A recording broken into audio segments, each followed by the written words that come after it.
Jai Hind Defense aspirants, welcome back to my channel SSP Success.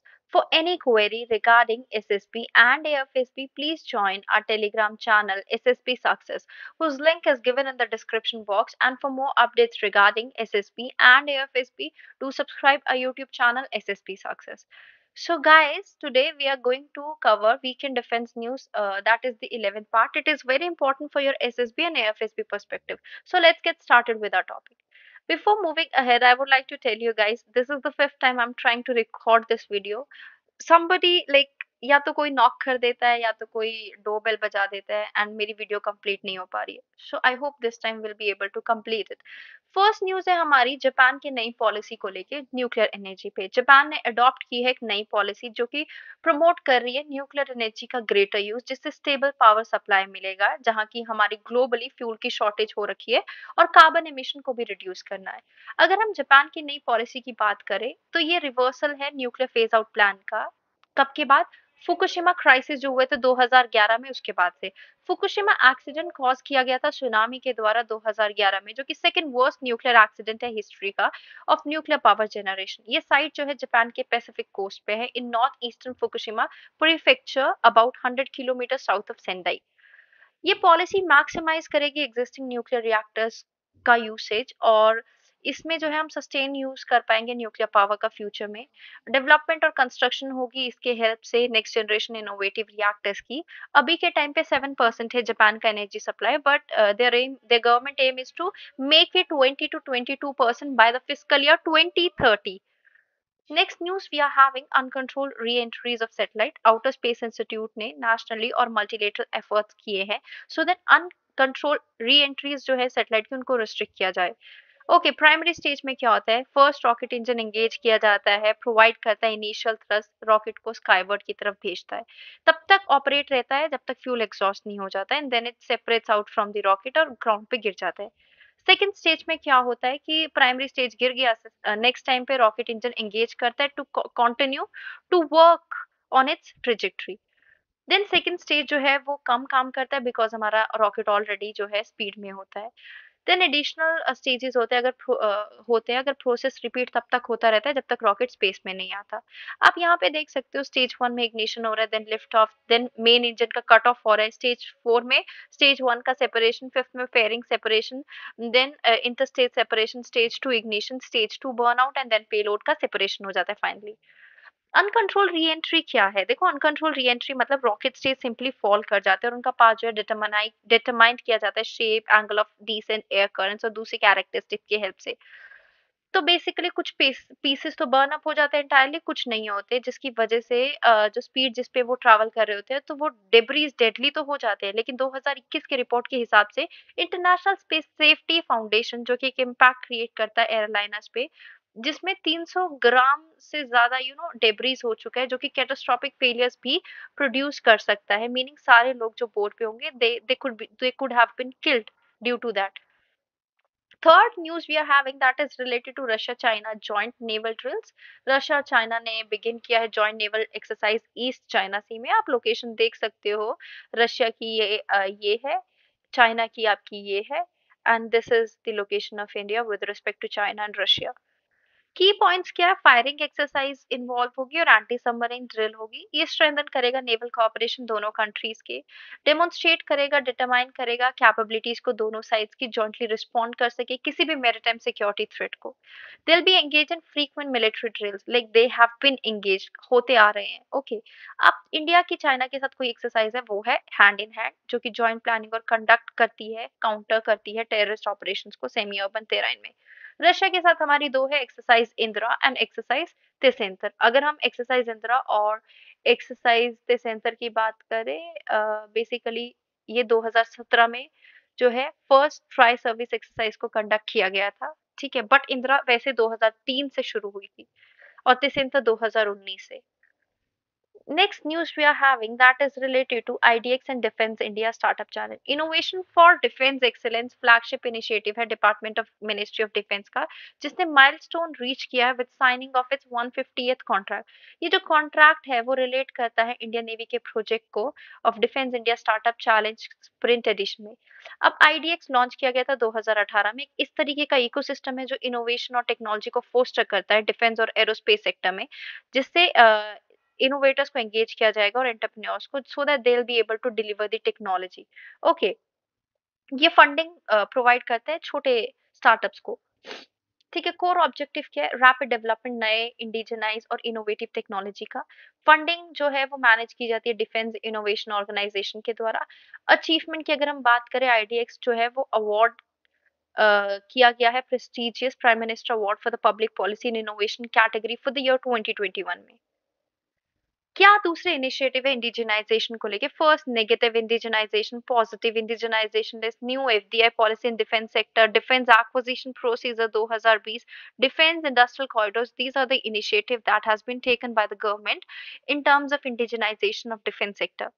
Next news we are having that is related to Samudrayaan mission. क्यों news में है? Ministry of earth science ने Samudrayaan mission को बोला है कि they will be able to complete it by 2026। ये mission का एम है सेंड करना 3 पर्सनल्स को 600 metre depth in vehicle called Matsya 6000, जिससे हम डीप सी रिसोर्सेज को एक्सप्लोर कर पाएंगे। मात्स्या 600 व्हीकल को डिजाइन किया और डेवलप किया जाएगा national institute of ocean technology Chennai के द्वारा under ministry of earth science. Endurance 12 hours होगी, अंडर नॉर्मल ऑपरेशन 96 आवर्स होगी in case of emergency for human safety. India का पहला यूनिक मैन्ड ओशन मिशन है जो कि पार्ट है 6000 करोड़ डीप ओशन मिशन का। सिग्निफिकेंस क्या होंगे? साइंटिफिक पर्सनल्स को ऑब्जर्व कर पाएंगे और अंडरस्टैंड कर पाएंगे अनएक्सप्लोर्ड डीप सी एरियाज को। सेंट्रल गवर्नमेंट का विजन है जो कि उसको बूस्ट कर पाएंगे और हाईलाइट कर पाएंगे ब्लू इकोनॉमी को। इंडिया का यूनिक मैरीटाइम पोजीशन जो कि 7517 किलोमीटर लॉन्ग कोस्ट लाइन है, जिसमें 9 कोस्टल स्टेट्स और 1382 आइलैंड्स भी आते हैं। इंडिया तीन साइड से जो है ओशन से सराउंडेड है। 30% of nation population coastal areas में रहती है, तो ये एक इकोनॉमिक फैक्टर के लिए भी हेल्पफुल रहेगा। फिशरीज, एक्वाकल्चर, टूरिज्म, लाइवलीहुड और ब्लू ट्रेड को सपोर्ट मिलेगी। नेक्स्ट न्यूज, एक डीप मिशन की बात कर लेते हैं। क्या है डीप ओशन मिशन? ये जून 2021 में मिनिस्ट्री ऑफ अर्थ साइंस ने अप्रूव किया था, जिसका एम है एक्सप्लोर करना डीप ओशन को फॉर रिसोर्सेज। दूसरे रिलेटेड इनिशिएटिव कौन से गवर्नमेंट के? India Norway task force on blue economy for sustainable development, that is one of them. Sagarmala project वो भी एक प्रोजेक्ट है। आप देखो वीडियो को पॉज करके डिटेल में पढ़ सकते हो। O smart is one of them. Integrated coastal zone management, national fisheries policy भी एक प्रोजेक्ट है।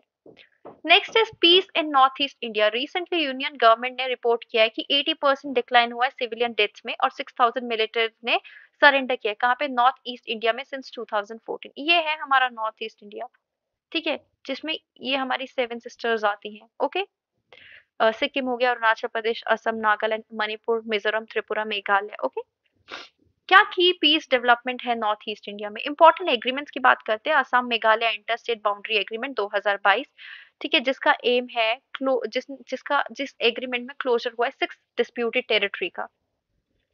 कार्बी एंगलोंग एग्रीमेंट जो कि ट्रीपेट्राइट एग्रीमेंट है among 5 insurgent group of Assam, central and state government.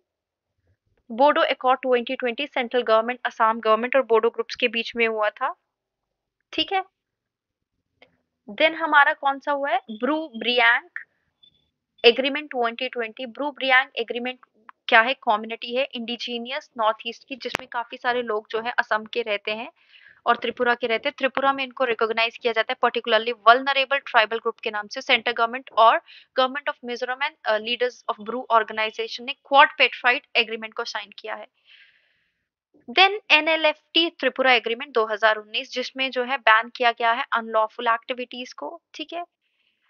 And इसमें 88 केडर्स का सरेंडर हुआ था with 44 weapons. Roll back of armoured forces special power act, government ने विड्रॉ किया आफ्सपा को नॉर्थ ईस्ट की पूरे त्रिपुरा और मेघालय से। अरुणाचल प्रदेश में अभी 3 डिस्ट्रिक्ट में है AFSPA. Okay, next news we are having that is related to UN economic and social council.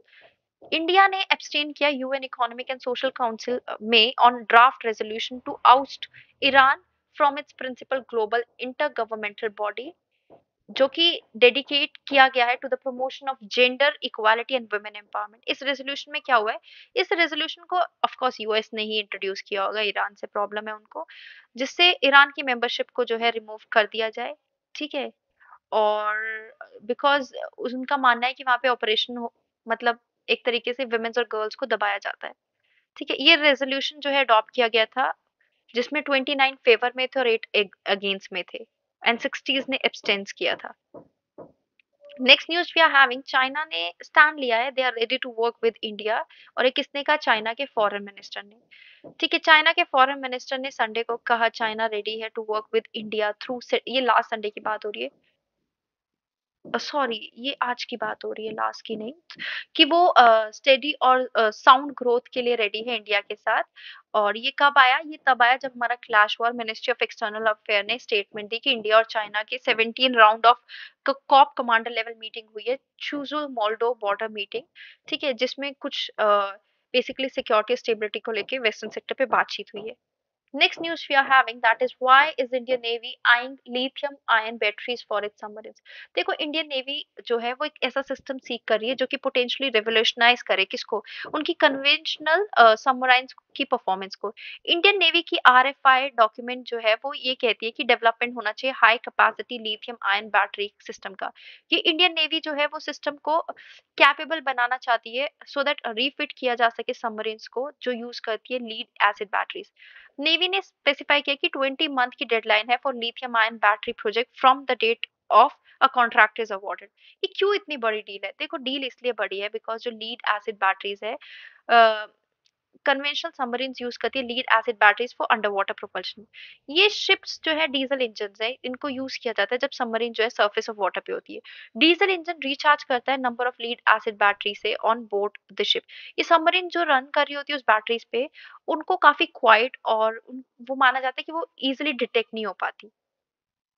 Next news we are having, that is Indian Air Force deficiencies।